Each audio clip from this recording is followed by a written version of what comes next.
Okay, great, thank you. Okay, good evening and welcome to our first New York City Fireside Chat. It's going to be focused on blockchain and media. My name is David Whiting from Acquchat, and we're here in Brooklyn, and we're talking about the aspects of blockchain, where it's going and where it's been. So I'm here with my guests, and my first guest is Madison, and I'm going to have each one of my guests talk a little bit about themselves and what they're doing in blockchain. Thank you. My name is Madison Campbell, formerly from the VC world. I was in a fund that managed around 20 million. We invested in a couple ICOs, but mostly our portfolio was in real estate tech. And then basically after that, I went and started my own company called Yanu, which does outsourcing to Nigeria, but overall Africa. It's essentially trying to build up jobs in Africa and increase African development and decrease the unemployment there. Essentially, it came out of a lot of discussions we had with not only our portfolio members that were in blockchain, but also portfolio members that were out of blockchain with the rising technological marches and how much software engineers were affecting. So I hope to give some insight on both the technology side of things as well as the economic. Thank you. Thank you, Madison and David. My name is Sachin. I have started a couple of companies that are very confident working in the travel industry and blockchain. And we have built a settlement engine. I have a survival tribe venture fund. I have a survival tribe. We rent for entrepreneurs. I also help entrepreneurs to get to their technology, understanding the baseline of technology and how it will impact the future. Today, I think I'll give the insight what happened in 2018 and how that can be avoided and how we can be people who are aware of what the technology is and what the subjective emotions right now going right into the entire cryptocurrency crash. Thank you, David. Thanks, guys. My name is Tatiana Moroz. I'm here as a singer-songwriter, but also an entrepreneur in the crypto space. I came in as an activist, very interested in 2012 to use Bitcoin to help bring better opportunities to people around the world. And since then, I've created the world's first artist cryptocurrency, Tatiana Coin, in 2014 using Counterparty. And I have a company called Crypto Media Hub. We do PR and marketing for the crypto space. I also have a podcast called The Tatiana Show, and a few other things in development, including a music platform. And to speak to some of the more creative aspects of the collision between art and technology, and happy to weigh in on the ups and downs of the crypto world as well. Hi, my name is Monica Profit. I am the CEO and founder of Rise Housing. We're securitizing real estate. This is my fifth company, and my last one was actually in the arts and culture space, pre-blockchain. So I sort of made a big pivot from real estate investment personally and the creation of arts and culture artist survey platforms as well, and our artist residency program in New Mexico, based in some of my real estate holdings, as well as an exhibitions program that was global, taking emerging artists to worldwide art fairs that they couldn't get into. So before blockchain really came into the art space, I decided to pivot from that, sell that company, and then diversify straight into more real estate specific technology. So that's the beginning of Rise Housing.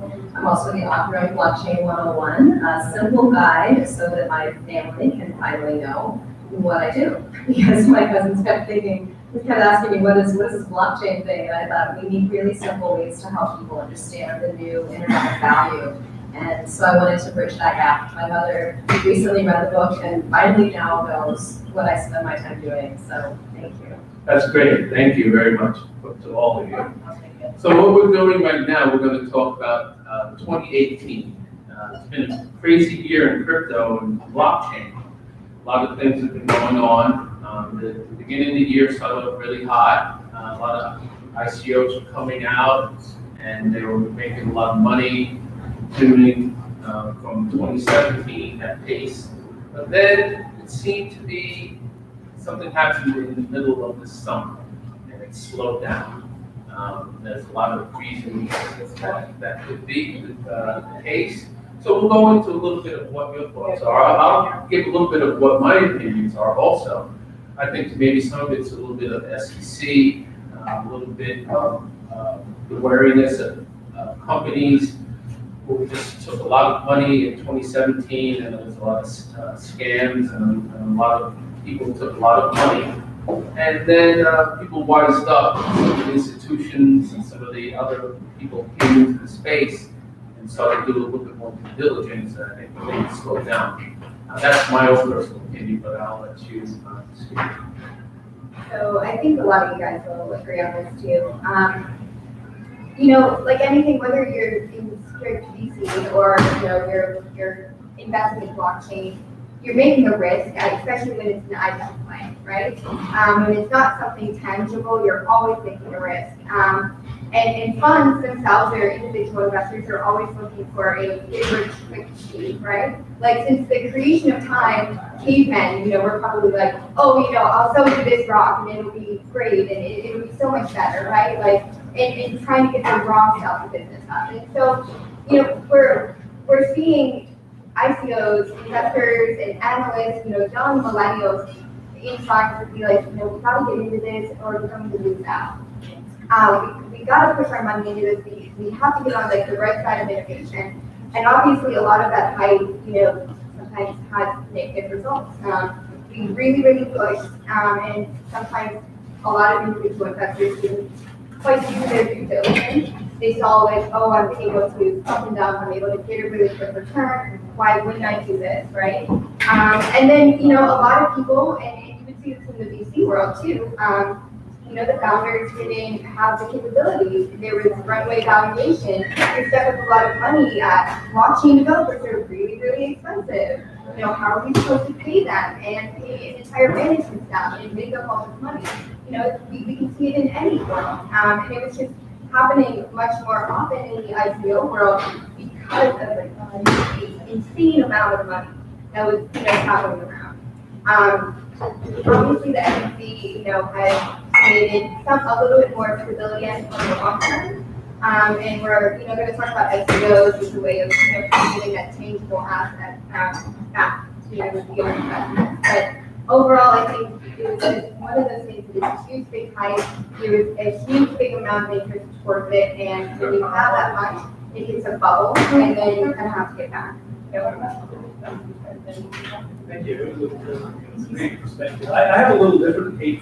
If you look at how the whole scamming process or people are saying, it started with fear, obviously. The biggest thing people could do it is use a blockchain and claim and start selling ICOs. The company who made it possible for everyone to do ICOs here, they made it.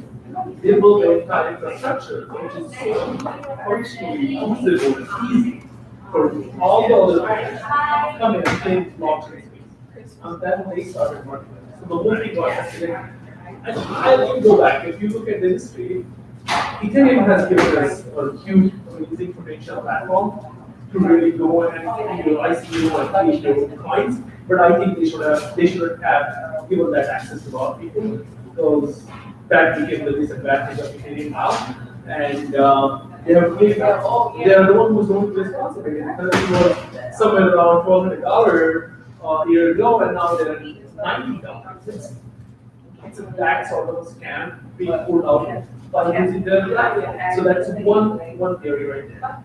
Second, I think Bitcoin and blockchain came into existence with a whole new purpose of creating a new future of currency, digital currency.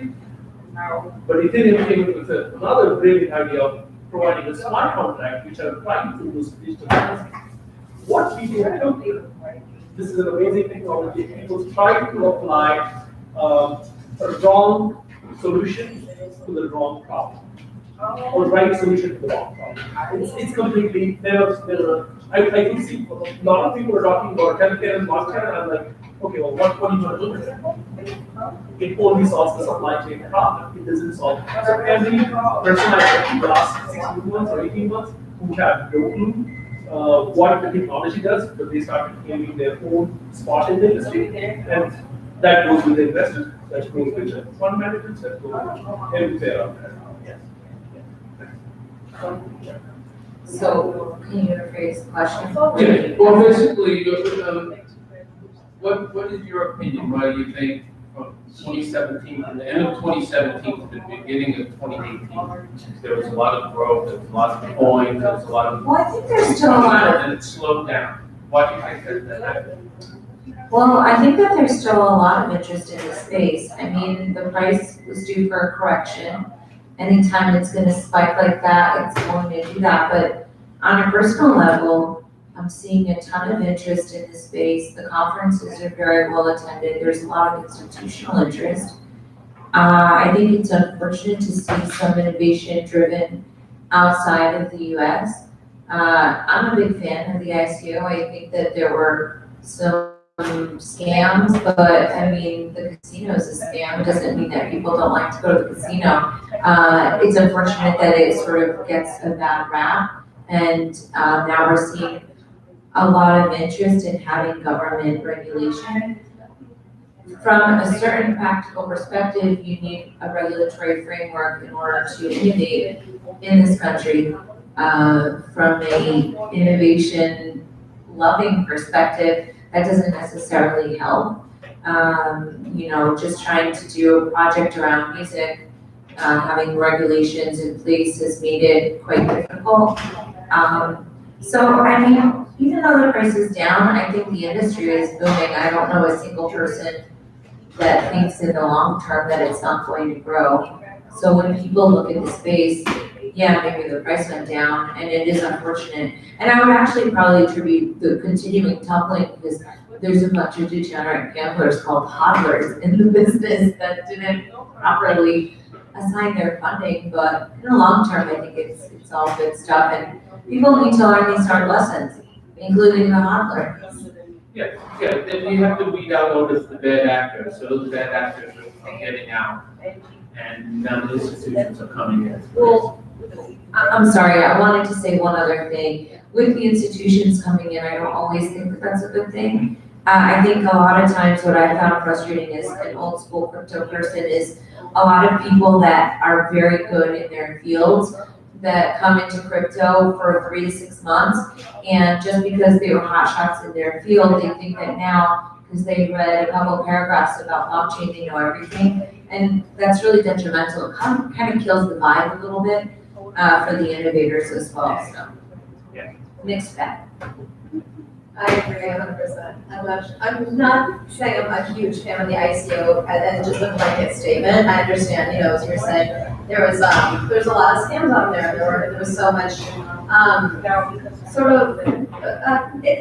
not well-intended action. Not even, if it was bad action, but like they didn't even mean to be doing good action. They were even out to go to the company. I can think of specific human beings off the top of my head that now are holding, tens of millions of dollars, and they have no idea how to use the company that they said they were going to build.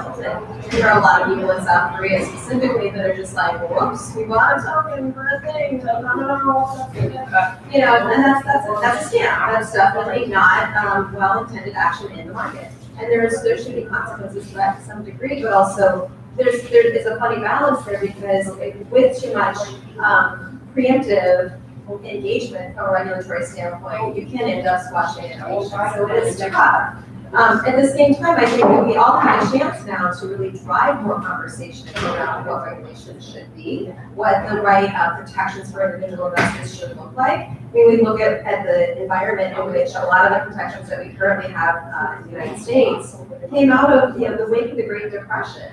And for really good reason. That was happening at the same time as the New Deal. There was infrastructure trying to get people back to work. We had a huge shaking of our economy, all the way down to the individual investor. And we found that if you can't tolerate risk, our economy actually needs you a lot more than once you can hit it.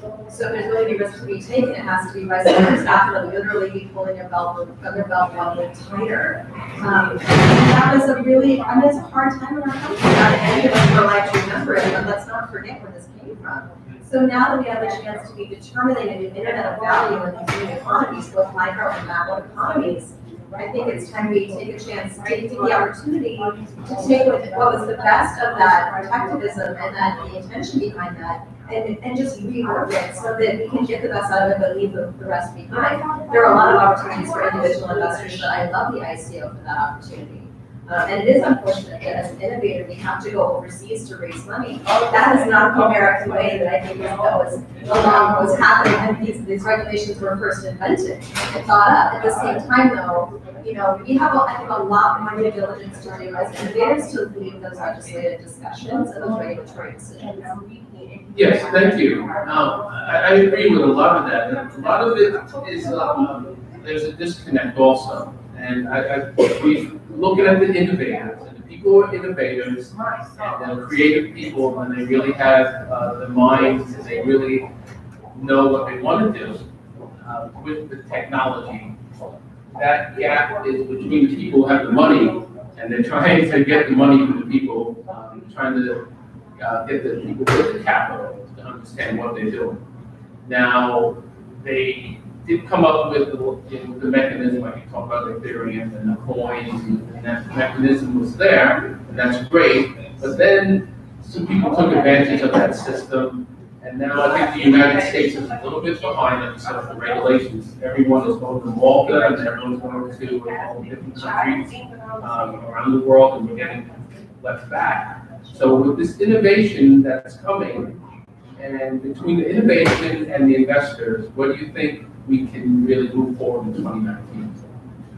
I mean, I think it's important to go back and look at companies. I'll just take a random example, Theranos, right? Look at Theranos, okay? Theranos, I don't really think they made any harm, like they were trying to make it happen. They got tons of money, they got tons of potential contacts, and there was a lot of shots business practices going on, but essentially they didn't have the innovation behind, and they had this incredible runway valuation, right? So, to regulators, I want to say, like, this happens in, a highly regulated market as well as expensive, right? So what happened with Theranos in Silicon Valley, with some of the biggest players involved, Ray Hoffman, tons of big investors involved in Theranos, then of course you're going to happen in this industry. We should be treating them like, every cryptocurrency, every blockchain invention is a scam, when we have this happening in pretty much every market, right? And so I think it's more or less telling the regulators, like, these are some examples of what has happened normally, and we're going to see this happen next, because there's scammers in every single industry, but just because there's a few scammers here, there's a few scammers there, we're not going to shut, like, prices of DC coming down, so why would we, shut the space security? You know what I mean?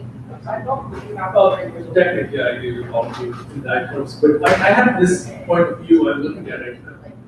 Technology takes its own pace to get to catch up with the solutions, delivering the product, and PR and news and media starts making the subjective opinion of what it is going to be for tomorrow. As soon as you get into the subjective emotional matter of cryptocurrency, how it's going to be, what it's going to be, it's not that. The question is what problem it solves. Can you switch on that light by doing function A and function B? I think that exists today. We would have had the answer to the people who are dumping it and going away from blockchain. So I think there is objective growth and also the education in which is required. And 2019 is going to bring that to the back that because if blockchain wasn't a real thing, it would have gone 10 years ago. If it was a technology, it would have gone 10 years ago. If it was nothing, then we would be talking about it is going to stay here. It's going to grow from this point, but it's going to grow very objective. People understand the objective functions and so on. Right now, it's very subjective. Somebody bought $500, somebody $200. ICO out there. I personally believe ICO doesn't solve any problem. It only a big bang to solve the problem. So ICO is not solving the problem. Cryptocurrency is not your solving the problem. Currency is a function to solve that problem. So people need to start thinking more objectively. Can you ask the question again? Oh, yeah. So, now we're talking about the next step. Now we're talking about regulations and moving overseas investors. And now we're thinking, what's going to be the next one in 2019? Now we know that there's very legitimate ICOs that are out there. But we also know that there's regulation out there. We know that 2019 is going to bring something that's different because the currency is changing so fast. So we're talking about a little bit what we think about the future. Well, for the future, what I'd like to see is a better understanding of our past and what made people get into Bitcoin in the first place. I see a lot of people coming into the space, and I wonder if they even understood what happened in the 2008 financial crisis. I hear a lot about regulation, and then I think about regulation that helped cause various crises. And I hear about we need to protect consumers, but then I remember, well, you know, we've got HSBC laundering tons and tons of money and getting a slap on the wrist. So when we're asking for regulation, this is the same institution that doesn't mete out justice equally. It's also an institution that is inherently violent. Large governments, because of the Federal Reserve, are able to wage much larger wars because they're not accountable to the people. So we can all talk about blockchain and all the efficiencies that it's going to bring in. But what I'd like to see is people maybe studying a little bit more about economics and getting a little bit more familiar with what may make these projects more sustainable in the long run. And also paying attention to what are the things that went right and wrong along the way. And, you know, I mean, I didn't get into blockchain in order to help the banking system become a more efficient beast. I came in because I wanted to have people in Africa be able to have the same access to financial services as I do. And so I think it's a little bit, you know, we're all moving forward on a business sense, but I think that there's a little bit of an ideological resurgence that I'd like to see. I'd like to see a lot less partisanship. I think there's a lot of labels coming into crypto, and, you know, I respect people's differences, but crypto is supposed to be about equality, period, you know? So I'd like to see more of those values in the future. Yes, as we grow. I think in terms of the future, we talked about how the market is going to, you know, be shifting and whatnot, but I think there are still multiple micro markets, you know, as you were saying, you know, we got into blockchain and crypto to bring financial services to the underserved and emerging markets. And we're talking, when you talk about specifically in Africa, you know, that what's so incredible about some of these emerging economies, especially in Africa, are that they're jumping ones. You know, they didn't go and get landlines for phones and then get the cell phone upgrade. They went straight from no phone to cell phone, right? And so when we see that there's like from unbanked to crypto banked, that's the same leap. So I think that we're not necessarily, I don't think that the US is really the benchmark for progress in terms of consumption of these very new innovative technologies, mostly because we're not reliant on it. Yes, I hear you in your criticisms of the Federal Reserve and of the current banking system, but what we do have is this incredible stability of our fiat currency that doesn't drive us to need to say find greater stability in a cryptocurrency. We don't live in that specific microeconomy right now in the same way that Zimbabwe does. And so when we see greater volatility in fiat markets, driving people into, you know, what we might consider more risky markets or risky currencies, I'm kind of excited to see what emerging markets are going to do to sway the entire conversation away from the US dominated one. Actually, there's okay, so I started Beyond, right? Essentially because when I was in the VC world, I realized that a lot of people had technological problems, right? Getting an engineer in blockchain who actually understands it, you're looking at anywhere from like $150 an hour to $325 an hour, I mean, or more, right? Depends on the person, right? So in Nigeria.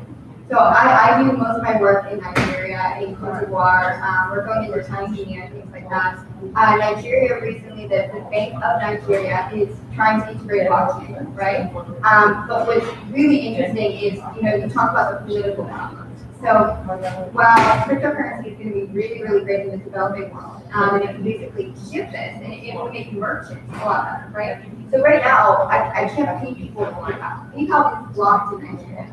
to not do that, right? And it's because Nigeria has this background of being a scam. Like, so many scammers, why would you trust them? PayPal's not allowed there, and then you have to go through, like Western Union, things like that, like how, archaic is that, right?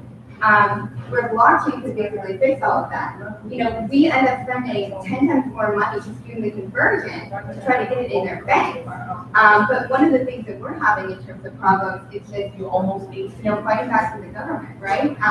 The Nigerian government is still very corrupt. A lot of African governments are very corrupt. Like, I could see it really changing, like Colombia, Cote d'Ivoire, Senegal, South Africa, things like that with Egypt even.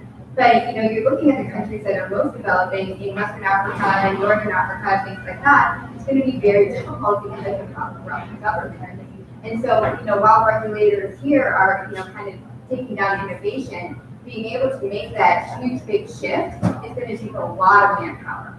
A lot of political clout that right now it would be very difficult to get a lot of leaders together to make that happen in a country like Nigeria, which is on track to be the third most populous country by 2050. Absolutely, yes to that. I clearly see that. I mean, if you look at the evolution of blockchain, 2008, Satoshi came up with a paper, and he's talking about blockchain, and he's talking about Bitcoin. Two separate things. He came up with an immutable ledger, and he came up with a currency, a true digital currency. A lot of people tried that. Pre-Satoshi, it was in the Zen time. That was the closest one. And PayPal was trying to solve that problem. When Satoshi published that paper, it hit the two birds with one stone.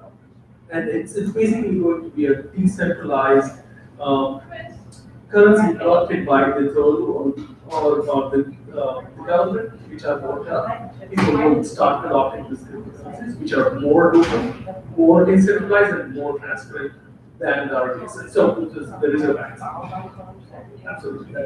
That shift will start coming soon, and as you were saying, that's the most necessary thing for most part of the world, because none of us have authority to print the currency. Yeah, and that's another thing to talk about between the developed and undeveloped world, and how blockchain is being applied. And because we just don't want to be US centric. We're here in Brooklyn, and maybe I didn't mention that. We're here live in Brooklyn. We're in Williamsburg. It's in New York here in Williamsburg. So, but we don't want to be focused just on the United States.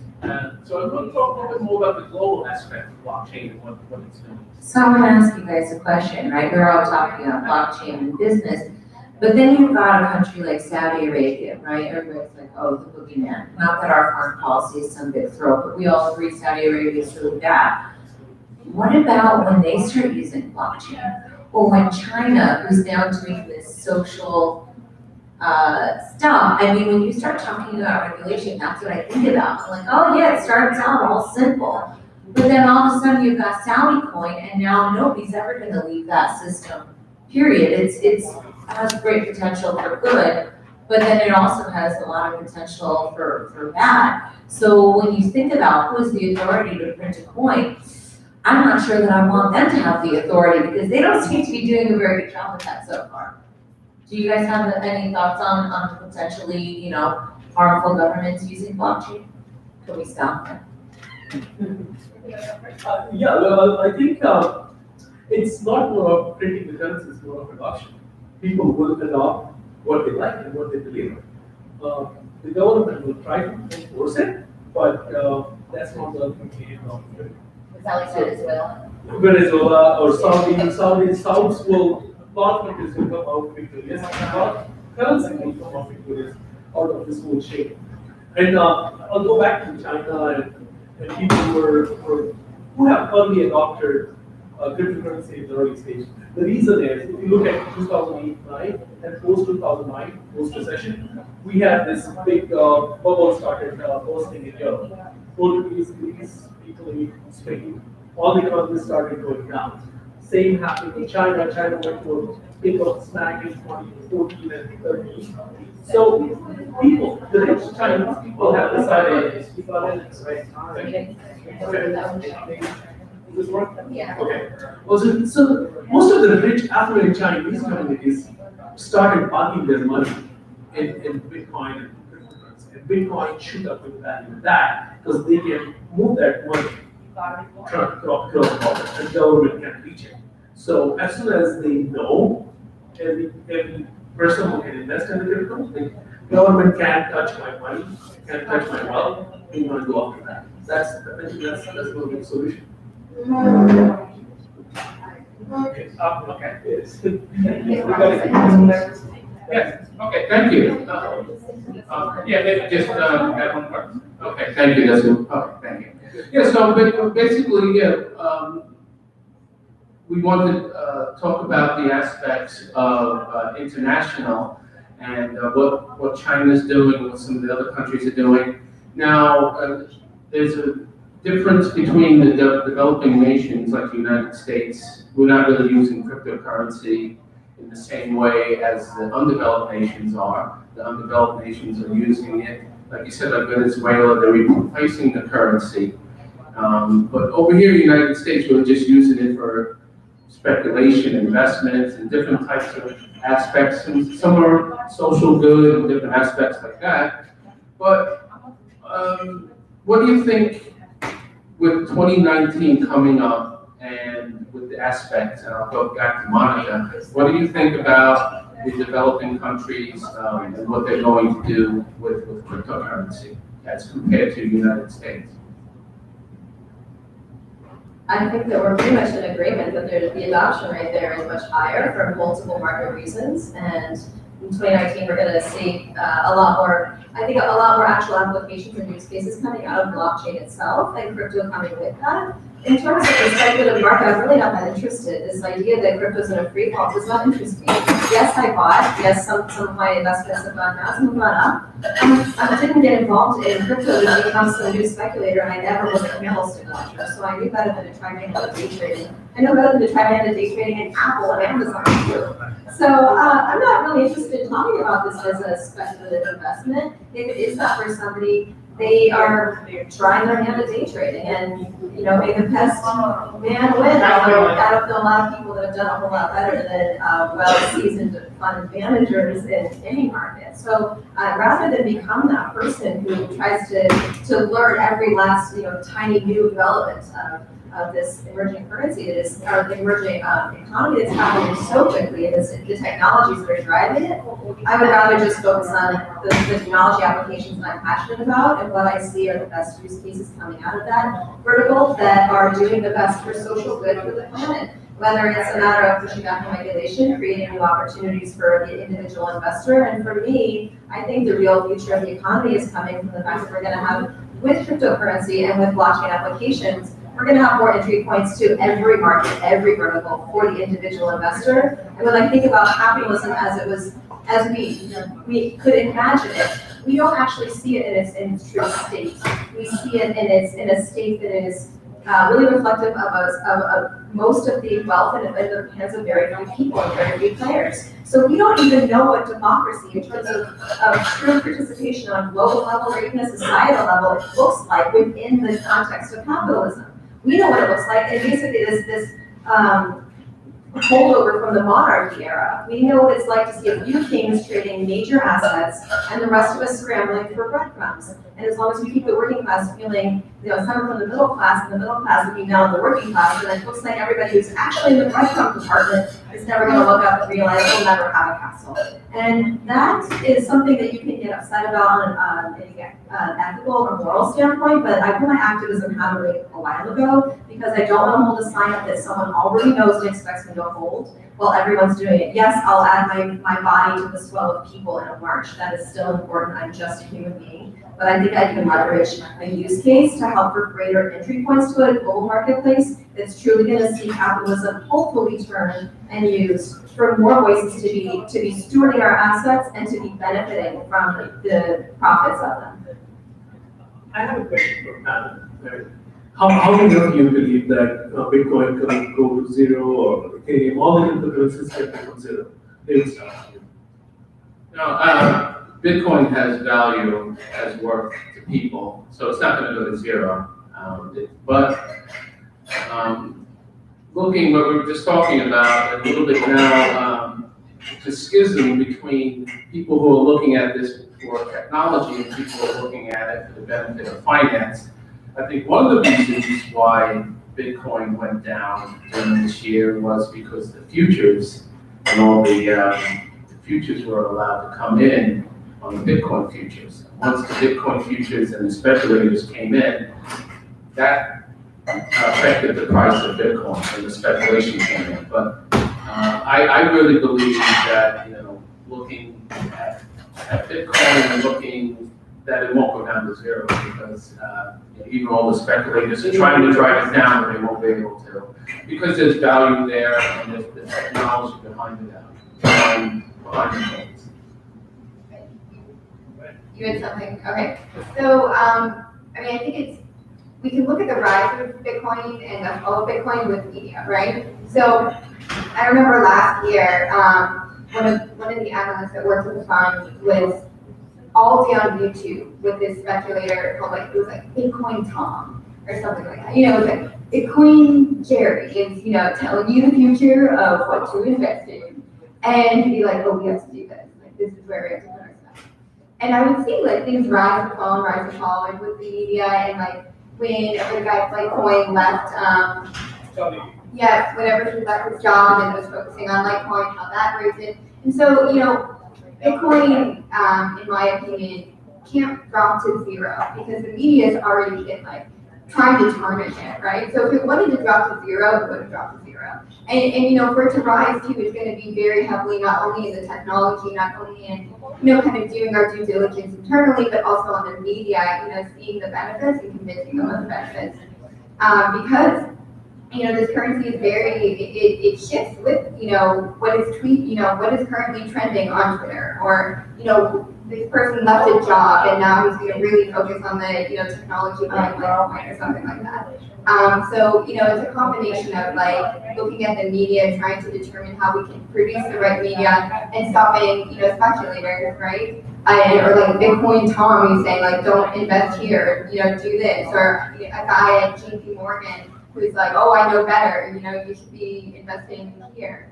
It's just a bunch of competition in the market. It's a bunch of competing people saying that I know how to best, invest money. No one really knows. There's so much speculation. So I have some economist friends, and I wish I could quote this accurately, but they've posited that no currency has ever gone down to zero, because even if it's not issued by its own country anymore, it remains something that you can use as like a memento or whatever. But when I think about Bitcoin going to zero, Bruce Fenton, I think, did a talk, and he said to everybody, if Bitcoin goes down, how many of you are gonna hold it? And they were like, there was basically a sea full of people that said no matter what, they were going down with the ship. And that was the point, that Bitcoin will never go down because we have such people that believe in it. And just like with any currency, one day people may not believe in the US dollar, and it's all just a matter of faith. So I think that people will continue to believe in Bitcoin. Maybe Ethereum won't survive, maybe other ones won't. I feel good about Bitcoin specifically, but I think that we're dealing with something much bigger than just Bitcoin, Ethereum, or any single coin in the long term. The value is us even thinking what is money in the first place. People never even thought about that. And now people are looking in terms of things in almost an advanced barter. So it's definitely an evolution of thought. Yeah, I completely agree. It's not going to zero. Well, I think we all agree on that particular part. There's a full intentions of government, media, and people who are anti-blockchain community. They want it to go to zero. I mean, it's spread of something. It's spread of currency, right? So there are 7 million people, 100 million adopted. It's just very little spread right now. As it starts going, people will go say, I'm going down the chain. That's how it's going. Yeah, thank you for that. I believe, it's here to stay. That's for sure. We all know that. But we just have to figure out the technology and the approach and who's going to use it for good. Now, I know there's a lot of, institutions want to get in there, they want to get the money, and they want to take everything out of it. But, it didn't start that way, and I know there's a lot of people who are believers, and they believe in using the technology first, and then making profits later. The profits will come. So that was a very interesting chat. I think that's pretty good outlook for the status of Bitcoin and the status of what we're doing with ICOs. Maybe we can just finish off because we didn't talk about STOs. So we'll just finish off on this point, and we'll go on to the next segment. What about STOs? Because ICOs were out there, they were looking at the SEC was looking at ICOs, they weren't regulated, and you had to make sure that you're reporting, it's just like any raise, just like any Regulation D, any private placement, just any other type of raise. The SEC wants you to do the same thing. Just to have the proper reporting to them, then you can do your ICO. There's some regulations that have to go into that a little bit more than that, but that's kind of the basics. So now from that evolution from the ICO, we got to the securitized token movement, the STO.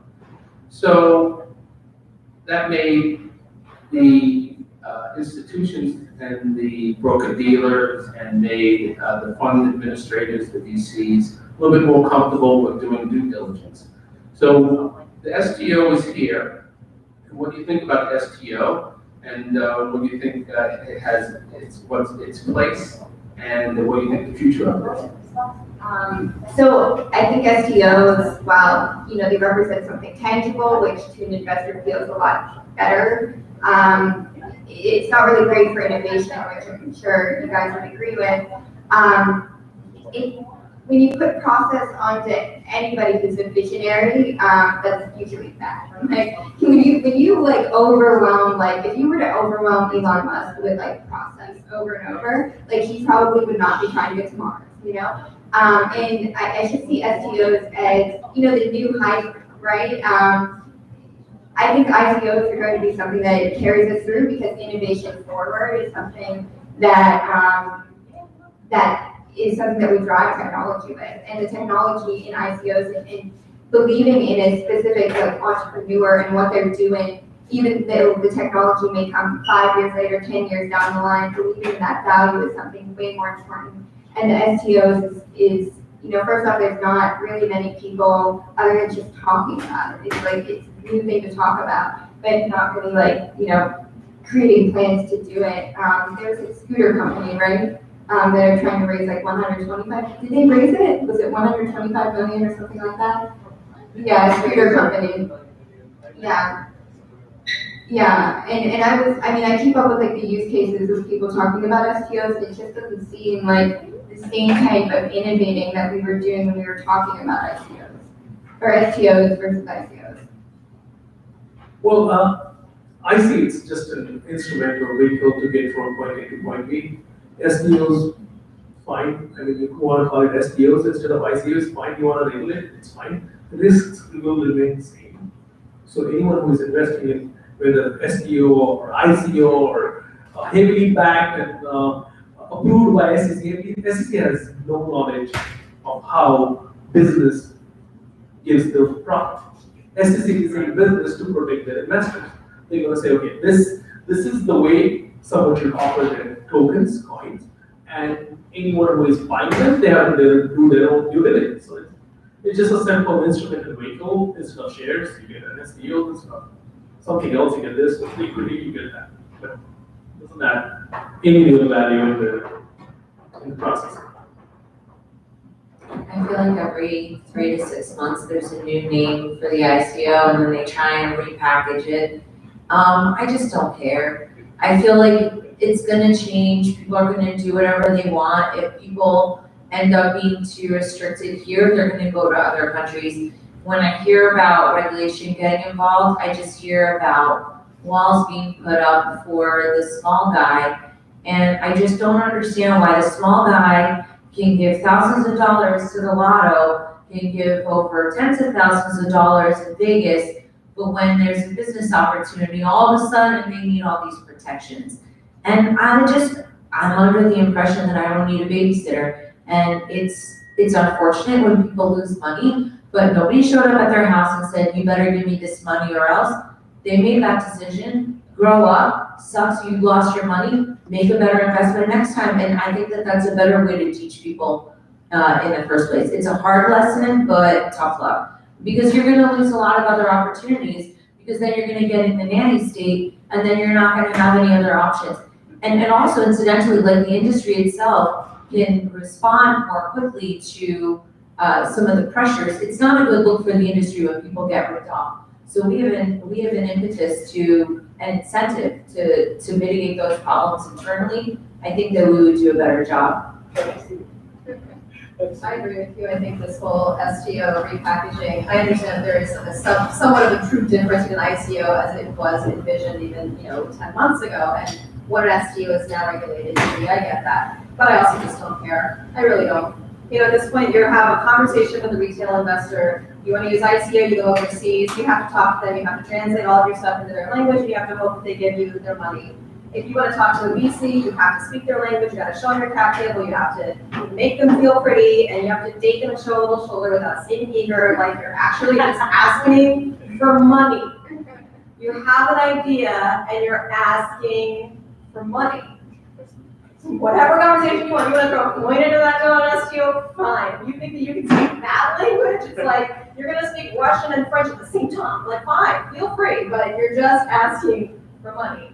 However you think that's going to work for you, go for it. I hope you have a great idea and you stop scamming people, because it makes the rest of us look so bad. It's always just the basics. Yeah. Strong team and good plan and good technology. Doesn't matter what you call it. I understand. No, I feel like investors community need to grow up here as well. I mean, if you look at it, the fundamental plateau of them investing is they are getting an opportunity in something which they can go and grow their money themselves. I can keep my $1 million here, but they're not going to grow. So they need to grow up and treat the entrepreneurs more respectfully. And they don't have to speak French and Russian at the same time. Just grow up with the technology. Understand what he's really trying to do. If it makes sense to you, go for it. Hovering around the circle, not getting his money is basically going to be 10 times, and that's the only reason he's interested in that idea, that founder, and that company. Otherwise, there is no other reason. Risks are everywhere. Thank you very much. Thank you for that. So now we're going to change a little bit of the tack now. And what we're going to do for the next segment, finish up, we're going to talk about the media, blockchain, and the aspects of, how blockchain and entertainment and media, there's a lot of streaming, there's Netflix, there's blockchain where you can buy movies on the internet. There's the technology is coming and it's merging. So I want to, I'm not a person that has a lot of knowledge in entertainment and media, that's why I'm bringing the experts on, and people who are panelists. But I think a lot of people out there want to know, and want to really, because people are looking at entertainment all the time, and people are watching streaming all the time, and people think that Netflix is the be-all and end-all, and that there's nothing else out there. But I've been hearing that there's blockchain is affecting everything, including streaming and media. So I want to get some of your opinions on that. So I'm going to start with not Netflix, but a different type of media and journalism, right? So everyone is, kept up with the Kasagi. Of course. What has happened, because what has happened, and that was absolutely terrible. And so, Forbes has been integrating blockchain to essentially protect its writers. And I think that we're going to see that happen more often, especially with they're going to be, blockchain is anonymous. So essentially, if you're a hard cutting reporter, you're, revealing something about the Saudi royal family, and you don't want to be tracked back in any sort of way, it could, essentially protect the writer. And I think that that's going to really be a conversation that we're going to be having, especially after what has happened in the past month with Saudi Arabia, because of protection for writers going down, and we really need to create anonymity and create a place that people can feel free to share what they want to share and not be cut back and hopefully not be murdered for their opinions. That's where I see blockchain actually really hitting the media hard. It's just protection, and I'm sure you'll go into protection for artists just in general, right, in terms of royalties, because that's a really great way as well. But I see it as a really good way of protection for writers who have something very, very important to say that could essentially go back on them very negatively. Well, very interesting point you raised here. I think anonymity would definitely be one of the factors.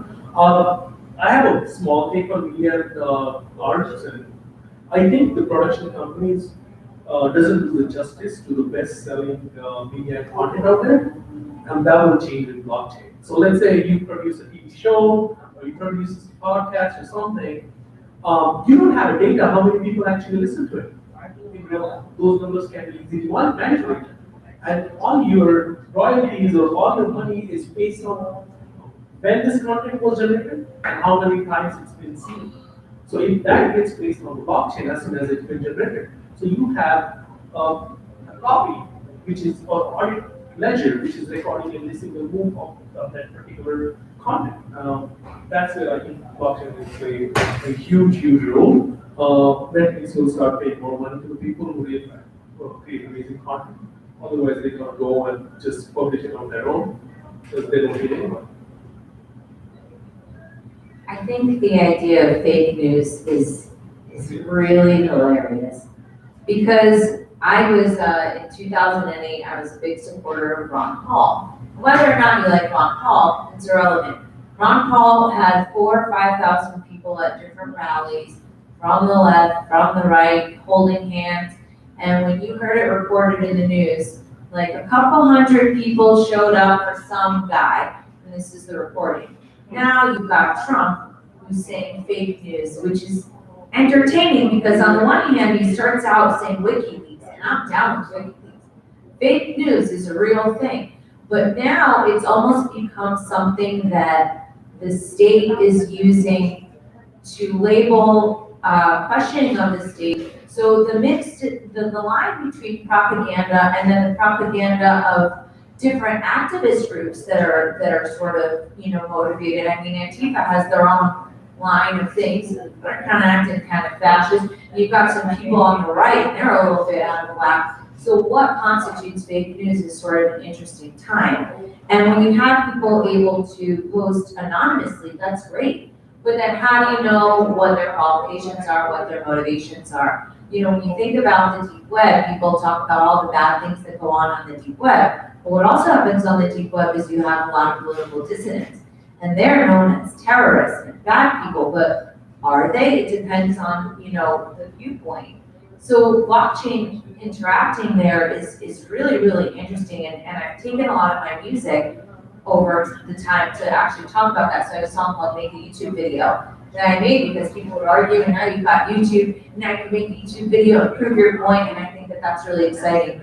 And when you talk about like television programming, music programming, they're not kidding. It is a program, right? And that's kind of why I wanted to innovate with Tatiana Point. So just to give the audience a little bit of background, as a political-ish artist, there's not really a place for me. When I was little, I used to listen to Cat Stevens and Simon and Garfunkel and all these 60s and 70s songwriters, and I heard Peace Train, and I thought to myself, you could use music to convey an idea. And we all saw that in the 60s and 70s. There were revolutions in this country that rippled out throughout the world. And now we've been at war for over 17 years, and you don't hear a single song on the radio that's anti-war. This is ridiculous. It's not like all the artists were thinking, oh, this is great, let's go kill some babies. I mean, there's obviously an incentive problem. So I think of Tatiana Coin and artist coins and people's ability to connect with the blockchain and the arts as a way of enabling free expression and also connecting with your fans in a long-term basis. So maybe I don't have somebody at a record label that says, oh yeah, we want to hear all about how the government should stop bombing people. Because they've got their buddies at some sort of big industry company or March. So, that incentive isn't there, but it's not important anymore. And it's also not important if 50 million people agree with me. I just want to be able to connect with my people, and then I can grow from there and have a sustainable career. So that's what I think is really important in terms of the arts and blockchain, meaning is just empowering people to speak freely. Because if you work in a regular job, you can't be critical, and that's important. I couldn't agree more. I like what you said, basically. I don't need 50 million people to agree with me. I need to just meet with my people. And so, what are we doing right now? We're creating media to disseminate it, to meet with our people and see who else wants to resonate with this. We're going to be looking at how many likes it gets, how many shares. And it's funny because I was recently on a panel about art and blockchain, but it was from a visual art perspective, which is a background that I'm much more closely aligned with, simply because I was a visual artist for 20 years. I ran an artist residency that focused on visual art and writing, which is object related, especially visual art specifically. And in that, not to digress too far, but in that specific art meets blockchain conversation, we were discussing the object and how to disseminate it differently through digitization, through digital limited edition, through creation of value around engagement, creation, and then how do you make access to it and let the value of it be shared, but also the enjoyment of it be tracked and still, return back to the person who created it, and how do you foster this economy? But I had just listened to this wonderful first episode of, I think, 22 episodes. They're now on SoundCloud by Mike Daisy. He's a monologuist based here in Brooklyn. I cannot sing his praises enough. He makes Spalding Gray look like an amateur, and I like Spalding. But anyway, he just closed out his second run of the People's History of the United States. And part of wanting to get more feedback on this series, this 22-night series, each night being a 1 to 2 hour long piece, starting with 1492 and working up to current day, working through Howard Zinn's People's History of the U.S. and talking and giving out stories around a certain specific genre. Fascinating and brilliant and entertaining, I cannot plug it enough. But in that first episode, he discusses the clash of cultures and the things that happened in 1492 when this country was essentially invaded by Europeans. And the way that there was a story value and understanding of capitalism by the Europeans, and the way that the Native Americans, the Iroquois specifically, which were some of the first people to engage them, how they didn't have a store of value in the same way. So, for example, there was no poverty. There was no inequality. There was plenty of sharing. There wasn't the written word. So we don't really have a lot of documentation of this other way of doing things. But it made me start thinking about how we're now making microeconomies. We're re-envisioning capitalism, and we might just be doing the same old thing, we might not, especially in light of the utility coin versus the security coin. So I'm a big fan of securitization. I'm securitizing real estate. I think there's a lot of use for it. But let's look at what securitizing a piece of art does. It gives you a piece of the thing where you might store value and get some sort of dividend. What about a utility coin? As we already see, essentially, with, say, the number of likes. So in one, in the security sense, it's only valuable if there's a scarcity model around it. It's because we can't have an unlimited edition of digital prints, then it doesn't have any value. But in a utility model, it's only valuable if it goes viral. So in a sense, it only works if we're all consuming it. If we meet with our people and we grow from there, we have more value. What does that say? It turns the securitizing on its head, and it brings forth the utility model. I think about this in terms of how medical care is treated. My friend is Australian, and he has the most amazing medical care. Even living over here, I keep threatening, he's gay as the day is long, I keep threatening to bury him for his health insurance. Because it's incredible. He recently cut his finger, he went to the hospital, like, oh, you're Australian, you have this special, it'll be $10. It was amazing, right? And I tell him how much I pay every month for a private policy because I'm an entrepreneur, and he just can't believe I can even afford to feed myself, which is, I love that he has a little faith in me. But nonetheless, his healthcare is based on a utility model. Mine's based on a security model. There's a scarcity, and I have to pay a premium to get any tiny piece of. And his is a utility that he pays basically nothing for, and it's just as functional, if not more so. So I think there's something very interesting, especially in the arts, and when you come to streaming, that to look at things through a utility sense in this microeconomy where there's value created by meeting your people and growing. That's a utility model. You can't securitize that and create scarcity. you have to instead be looking at it through an abundance model, and not to get all Tony Robbins about it, but I think capitalism is in for a really big overhaul if we do this right and if we continue to innovate in a truly leapfrogging way. So again, that's why I like looking at emerging markets, because they have the greatest appetite for new emerging economies. Fantastic, thank you very much, that was a great one.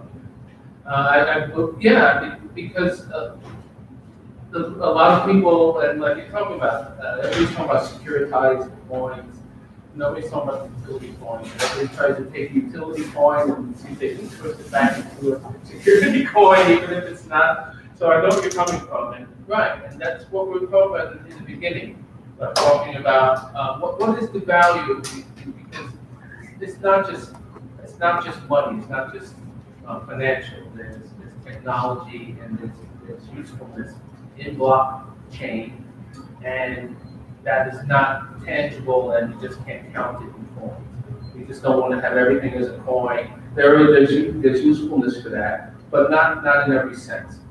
And that's why we're talking about media now and how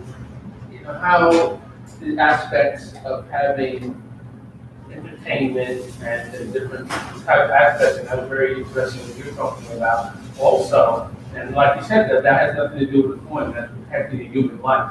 And that's something that can be put on and spread out to other journalists. That would be fantastic. I didn't hear about that. That was something. Well, that's why we want to have these talks, because we want to teach and educate people on different aspects. And looking at the media and looking at the future, we want to see how blockchain is going to take music and media and try to transform it. So if there's any more opinions on that, I'd like to hear this more. My final thoughts are, blockchain is for the people, by the people, right? So any aspect of it that goes back to just helping human lives, I think is something that is going to be innately valuable in not first world, second world, third, everywhere in the world. Because it comes back to essentially people saying, this is how we want it to go. This is how we want to see the world moving forward. And so, in talking about, should I make an investment? What is 2019 going to bring? Should we securitize this? Should we do this? It comes back to the question of, is it helping people? And I think blockchain is really helping people. The technology itself is really going to create, such a whirlwind effect in innovation.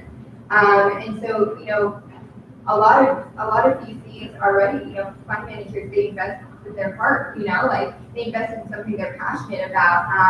Yes, it is based on the team, maybe, like pump and dump, they're trying to get it to, be acquired, things like that. But it comes back to start investing with your heart, know that you can, trust this team, that they're doing something for the betterment of the greater good, and that will be what drives Bitcoin and blockchain itself, is because, and mainly at the end of the day, it is, like I said, for the people, by the people. We're determining how the economy will work. Absolutely, final thoughts: for the people, by the people, governed by code. Yeah. That's the question. Well, just to finish up your opinion. My final thoughts, I'm excited to see what's gonna end up happening with the crypto space. I encourage everything to be voluntary and make the best coin win. I do know what you said, for sure. I guess my final thoughts are, I think that it's an exciting time to be in blockchain and this technology, but also in crypto. I know a lot of people that sort of think they lean one way or the other, and I don't agree. I think that the two can go hand in hand, because we have a new era of the internet of value, and it's really exciting. So for me, it's just looking at new projects that are actually out to help people, how they're helping people, so having those conversations around what is social impact, or are you just trying to hop onto the coattails of the next fad? I think that this kind of self-governance and self-reflection is necessary if we're going to do this right. I might start Jamal Khashoggi coin. Yeah. There better be. Yeah. Yeah. Most likely. It's private to you. Yeah. Yeah, that was something where we just We want to make sure that we don't forget what happened to him, that's for sure, yes. All right, but if we're gonna start calling out that guy, what about Latifah? You know what I mean? Everybody, for example, in Dubai, I think it's what do you call the head guy of Dubai, he apparently murdered his daughter, Free Latifah, if people could look it up. I mean, it gets a little bit crazy because this is actually a much larger problem than just that one reporter. I mean, look, the US is trying to get free speech, the only country in the world that has free speech codified. The US is trying to get Assange back, and then what are we gonna do with him? Put that on spike, so, I don't know, we got bigger problems than just Khashoggi. We should add Edward Snowden. Yeah, Snowden coin, we got them all. Yeah, well, that's another whole topic for social impact. That's another topic we can talk about next time. Social impact, that's another very, where there's a lot of projects in social impact. Just to finish off, maybe we can just finish off, and we were talking about blockchain, we talked about a lot of different things and a lot of different aspects, and I thank you all for attending, and it was very educational and very enlightening. Thank you very, very much. But just to finish off, what do you think about the different aspects of the topics that we've been talking about and the different approaches for the future of blockchain? And for just when we were going back, I just want to talk a little bit about going back about projects. And what do you think about the quality of projects? What do you see? Because we're talking about projects and the quality, but and there's a lot of projects out there. What do you, just to finish off, when you look at a project and you see something and you look at a project, what makes you say that it's going to make it or it's not going to make it? So for me, having like a more like tech background, I think is the tech scalable? And can you actually get the manpower to create the tech so you don't hit into like a Theranos issue, right? And so whenever I'm looking to determine if something is of value or not, it's, simply, can we scale the tech? If, we do raise $125 million and we do hire the best engineers, can we actually make them product? And then coming back to the team, the starting team.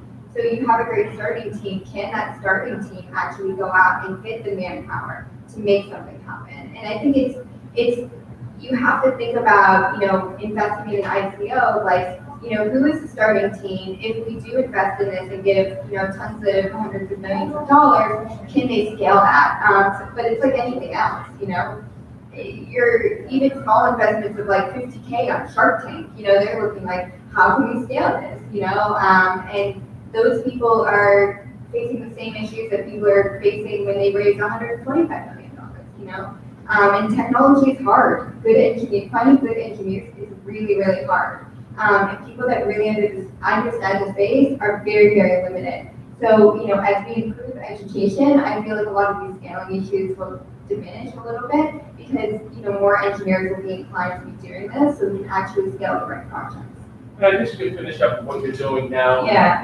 Everyone can finish up what they're doing right now. Yeah, so I personally saw a lot of entrepreneurs not fail, but get stuck at this regard of scaling in terms of how engineers are just incredibly expensive. And a lot of people, they get out of college and then, they expect like 115K starting salary, plus equity, plus this, plus that, as a, front-end dev or back-end dev, full stack. Full stack is like, 150, don't even talk to me, if it's less than that.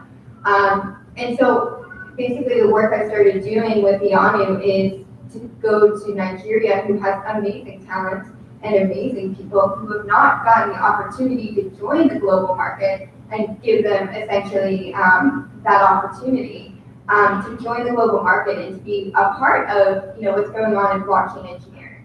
And because they're going to be more affordable, they might actually have the ability to change the market to allow more people to go in because they can scale up faster due to the cost.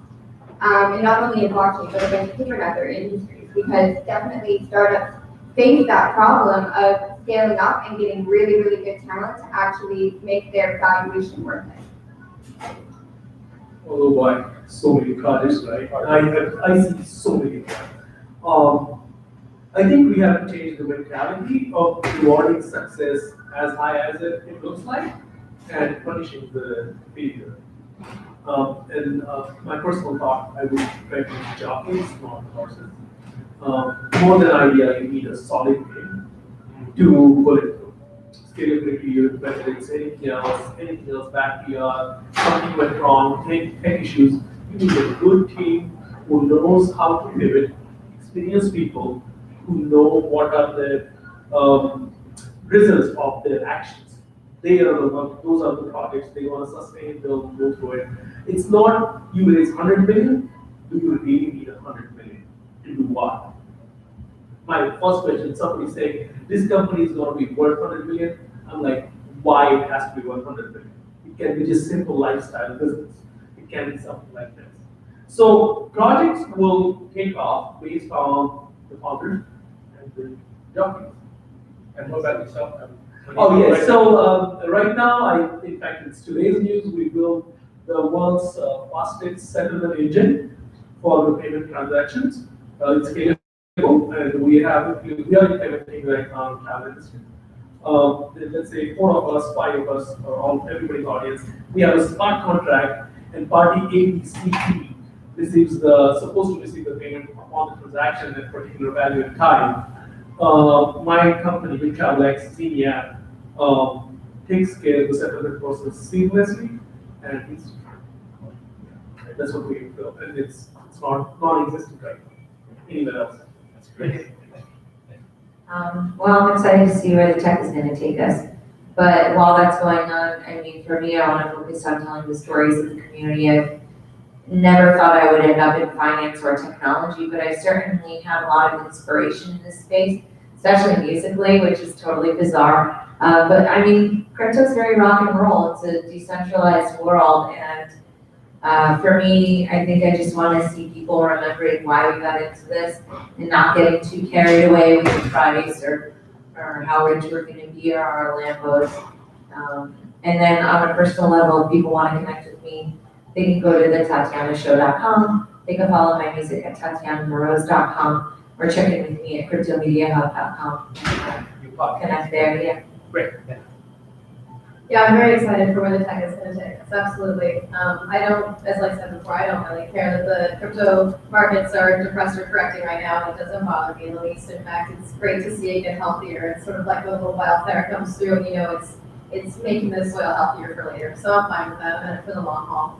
And as far as projects, I'm very interested in how we're determining what is social impact and what is helping all the people or even helping some of the people. Is it an opportunity or is it, just a price competition that you're winning? I mean, those conversations are good ones to be having, especially as we build more tech that's supposed to be and is of the people and by the people and about the people to reward the people. So yeah, I'm excited to see hopefully a global economy start to reflect a global citizenry. And to find out more about me, you can connect with me through my book, Blockchain 101. So I have blockchain101book.com. It just redirects to my site because my name is spelled so weird, Monica Profits, just you'll never guess. And risehousing.io is the other place you can connect with me. So on social or anything else, you can find me at Monica Profit. Again, good luck spelling that. So Blockchain 101 book's the easiest place. Thank you. Great. Okay. Great. We'd like to thank you all for this great Fireside Chat. It's the first of many that we're going to be doing Fireside Chats here. We'll be doing some Fireside Chats in New York and Los Angeles.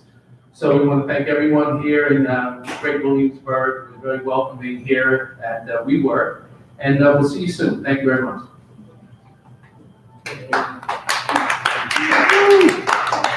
That's a wrap. Thank you. Thank you very much. Cool. Thank you.